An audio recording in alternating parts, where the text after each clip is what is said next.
દેશભરમાં ગતરોજ ભગવાન શ્રી રામનો પ્રાણ પ્રતિષ્ઠા મહોત્સવ ખૂબ ધામધૂમથી મનાવાયો હતો। ત્યારે સુરતીવાસીઓએ પણ ખૂબ ઉત્સાહ અને ઉમંગથી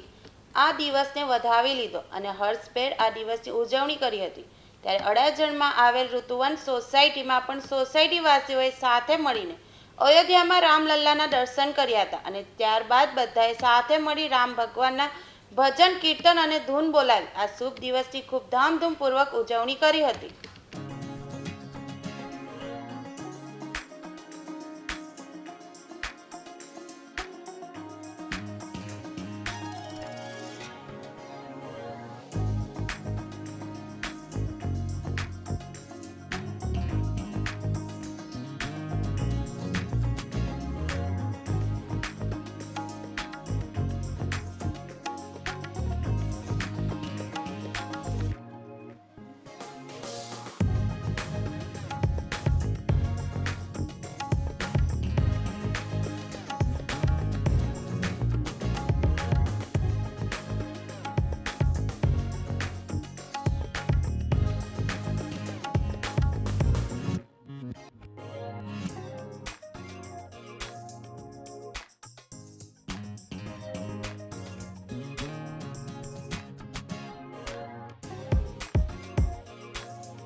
મારું નામ મહેશભાઈ ગાંધી,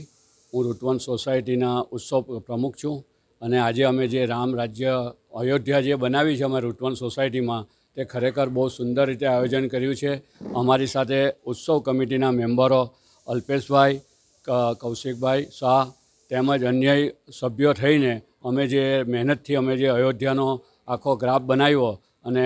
અયોધ્યામય બનાવ્યું અમારી ઋતુવન સોસાયટીને ને બધા સભ્યોએ સાથ સહકાર આપીને અયોધ્યાની જે લાઈવ આરતી હતી તેની સાથે સંમત થઈને અમે લાઈવ આરતી પણ ઉતારી તેમજ જય શ્રી રામના નારા પણ કર્યા અને અમે ખરેખર બહુ સુંદર રીતે અમે આજે રામ રાજ્ય અયોધ્યામાં પધાર્યો હોય એવી અમને લાગ્યું। અત્યારે સુધી અમે ભણવામાં આવતું હતું કે ભાઈ રામ રાજ્ય આવી રીતે હતું, લોકોએ આવી રીતે તોરણો બંધાવેલા અને બધા વાજિંત્રો વગાડીને રામનું સ્વાગત કરતા હતા, પણ જ્યારે અમે આ રૂબરૂ જાતે કર્યું ત્યારે અમને ખબર પડ્યું કે રામ રાજ્ય શું હોય અને રામ રાજ્ય કેવું કહેવાય અને અમને અંદરથી એટલો બધો આનંદ થાય છે ને એટલો ઉલ્લાસ છે કે આવું દર વર્ષે જો મોદી સાહેબ આવું આયોજન કરતા રહીને તો અમને બહુ આનંદ આવે અને ખરેખર બહુ સુંદર આયોજન થયું છે અમારા તરફથી।